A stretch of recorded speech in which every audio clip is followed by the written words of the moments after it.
Trixie's happy with her work, gets back into the same tree she was in before. Now, Mr. Nico. Into the long hallway we go.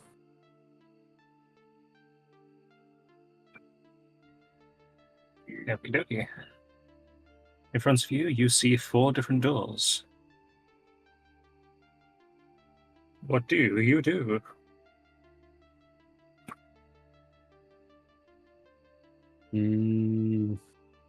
I will go to the most far door, all the way in the back. Since that is usually where the most important things are. Okie dokie. You simply walk straight in. I will listen first, see if I hear any voices, anything. Roll me a perception check.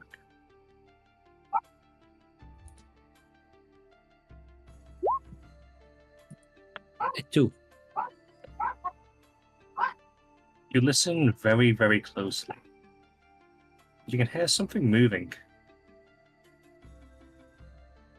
You put your head right up against the door. You hear a scrape. I open the door.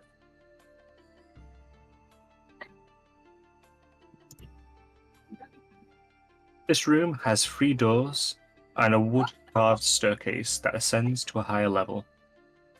The walls are a dense tangle of tree roots and brambles, nestled among which are 5 animated portraits. One of a... Oh, I forgot to look about this. Svelte, dark-haired woman, the others depicting hags. Are those the 3 hags? Or are these 2 of the 3 that we know how they look? Correct. One Okay. is of a toadish hag that you recognize to be Bevlora. One is a skeletal hag wearing a black theatrical contraption resembling a dress. The other is of a hag with a wind-up key in her back who passed you not long ago, but she looks younger. Her skin not quite as taut, a few more teeth in her mouth. The other is of a civet, a dark-haired woman with a commanding presence.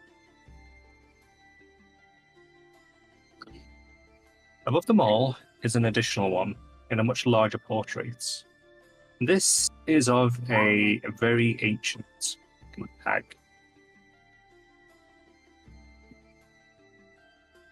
She looks like something straight out of a fairy tale of what you would think of when you would think of a hag.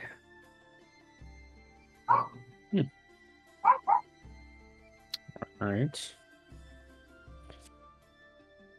Paintings located. That's nice. I will take the first door to the left.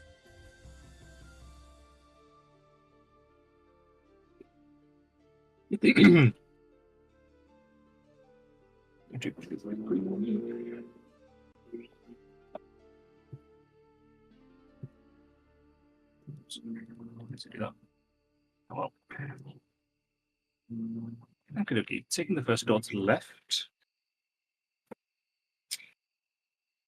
Creaking softly, the rocking horse moves back and forth near the door.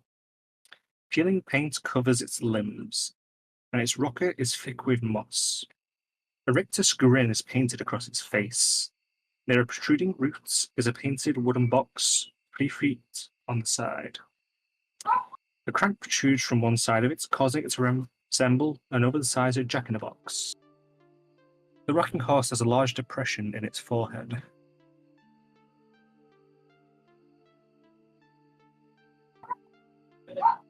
You are otherwise outside the stage. Birds in the trees chirping away.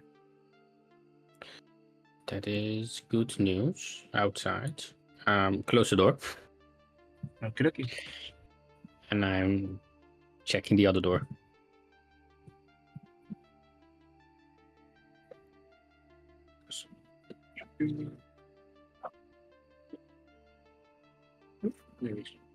Straight past the page.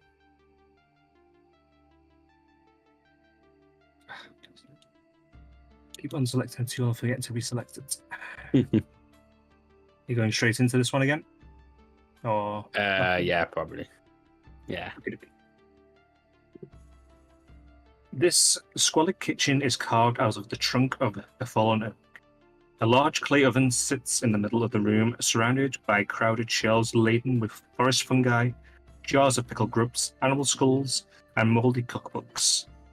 Sickly sweet vapors emerge from the cauldron that rests atop the oven.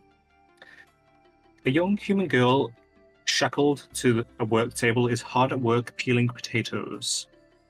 Set into the floor nearby is a padlocked iron gate through which you hear a gruff male voice say, "Those potatoes."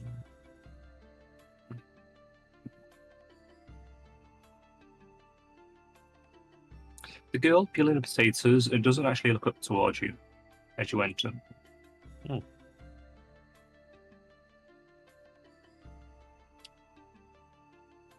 I will. She's shackled to the workbench. Yep. Right. It is shackled to her ankle.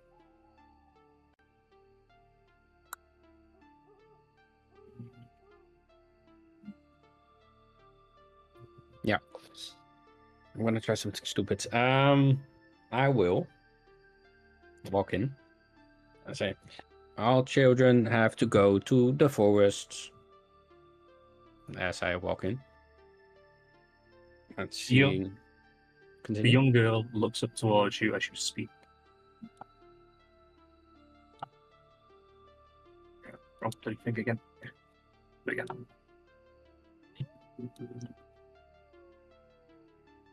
She then looks back towards the potatoes and goes back to peeling.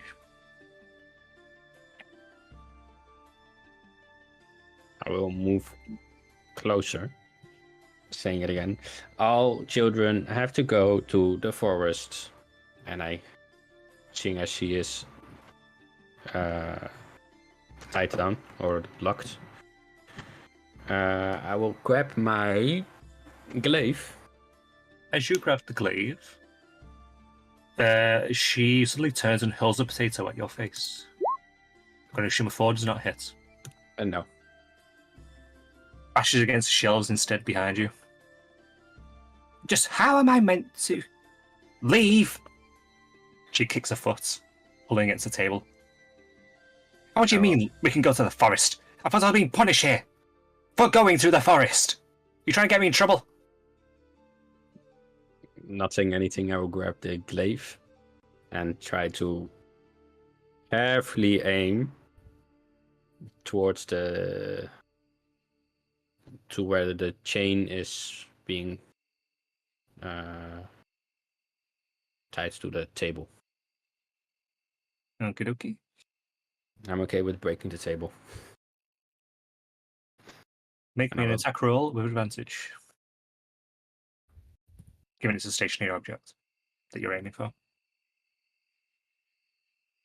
That's first roll. And as soon as you start to raise your glaive, she will back away quite quickly. 14. Okie dokie. Roll me your damage.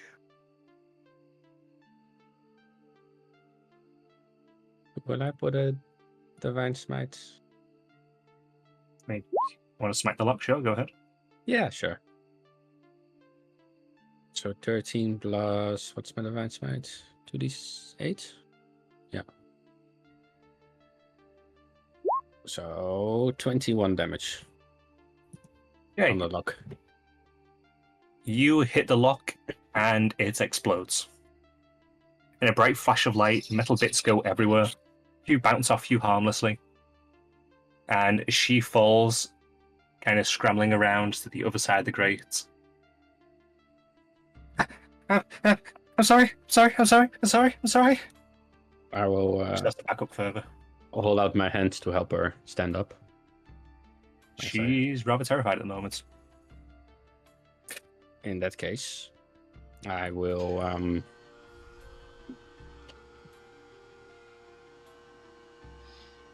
I was saying, At the forest, there are people waiting for you. Other children are there. Meet with them.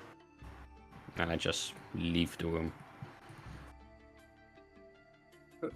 But what about Elcon? I turn back inside.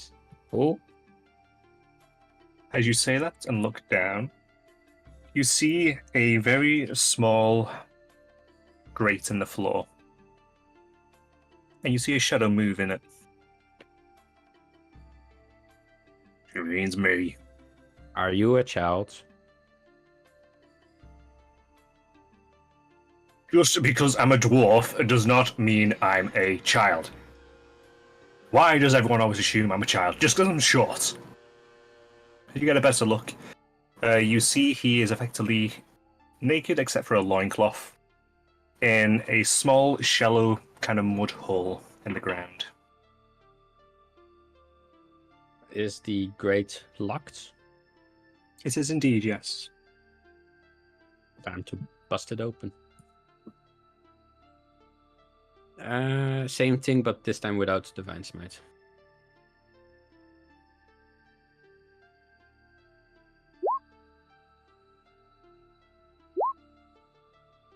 $18 to hit.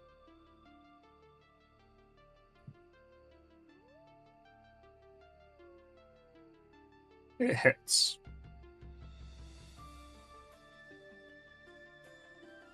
Roll your damage. 10. Was it straight hit this time? What? With the? Was it a straight hit or was it a smite? Oh, it's just a normal hit. Straight hit. Okay. Your glaive comes slashing down onto it and it bangs off the lock. You can see some damage to it, but it seems like it's more of a sturdy lock.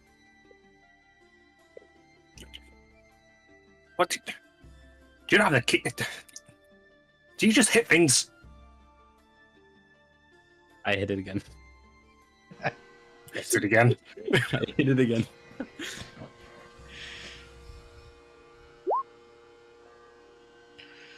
Actually, you all have advantage on these hits as well because it's stationary again, sorry. 14 to hit. Will not hit in this case. You just bang off the bars instead.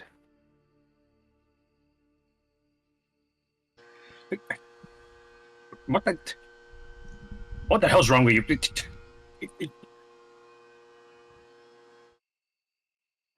Do you respond to him at all, or? How bad was the damage on the lock? Is it like barely hanging on, or? It's you can see you've nicked away some of the metal, but it's got a way to go. Way to go. In that case, I will just try and brute force it. Okie dokie. Grab it by the bars first. And then give me an athletics check, please.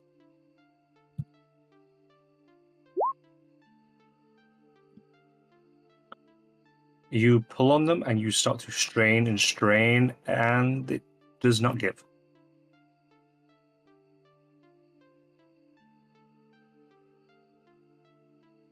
Okay. There is a key.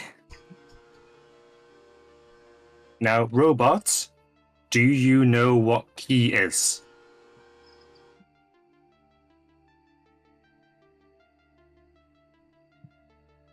I do not know where the key is. Do you know what a key is? I know what a key is. Okay, good. So, Scabifer has a ring of keys. If you get these keys, it will unlock this. Okay. Or you can just keep pulling until you eventually make it, whichever one you want. I keep going until I eventually make it. Let's see how... No, roll. Let's see how long it takes until you make it.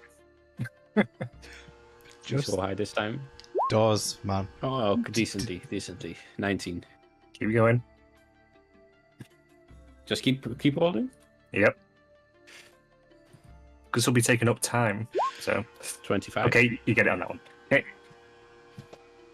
On the previous one, you pull, and you start to feel it give ever so slightly, and then you start to push down and pull on the other side. You feel like you ever so slightly. Then, confident you've got it, you set your feet, you set your back. You reach down and yank, and you pull away the mortar with the actual bars. Bricks clashing around, and the dwarf just kind of looks up at you. I strained my back. I mean, you have to go to the forest. Right.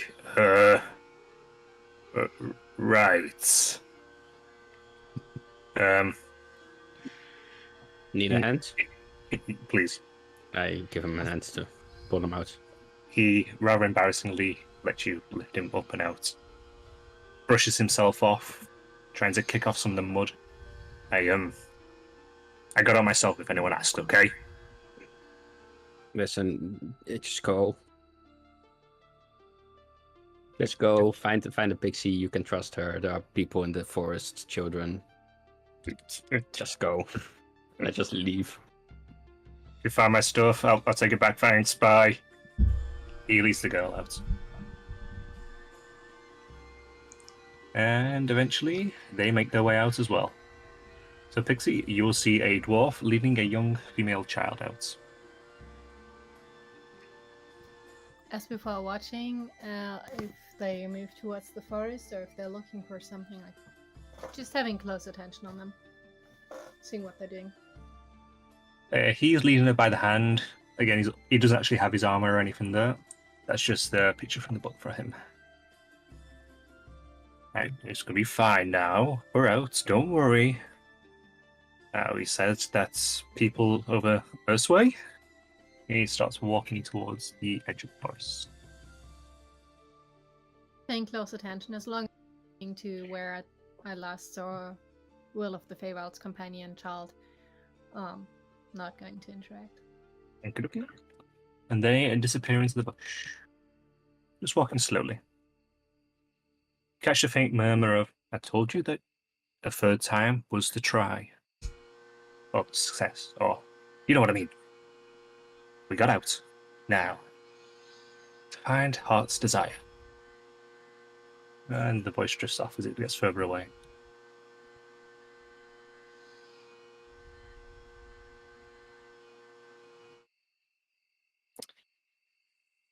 So Nico, what are you doing now?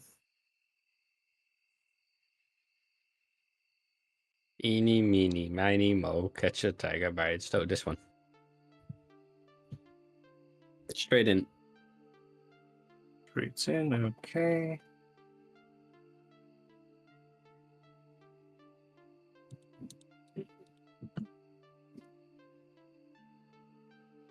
Okay. A staircase runs along the wall of this circular room and climbs to an upper level. Tucked behind curtains of moss and ivy are numerous bookshelves bearing ancient tomes. And built into one of the bookcases is a tall oval mirror in a wooden frame. Flickering candlelight emanates from eye sockets of a human skull resting atop a roll-top desk.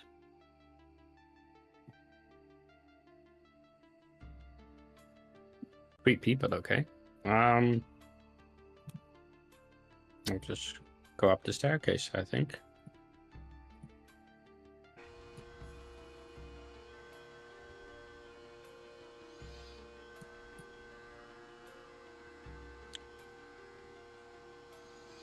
On top, is that considered a separate area? Let me just double check that. Jesus.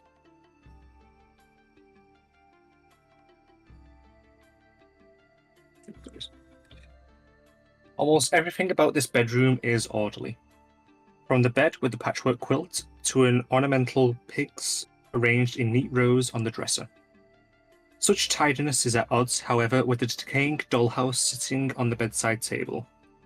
This 3-foot-tall edifice has seen better days and is now besmirched by peeling paint, mold, and rot. Behind the dollhouse, by the window, moths flutter inside large bell jars. Facing one another along the outer wall are a pair of doors. Next to the door, closest to the stairs, is a wooden rocking cradle with a neatly folded blanket on it. Is there anything inside the cradle? No. It's simply empty and made up. Well, that is the dollhouse. I will.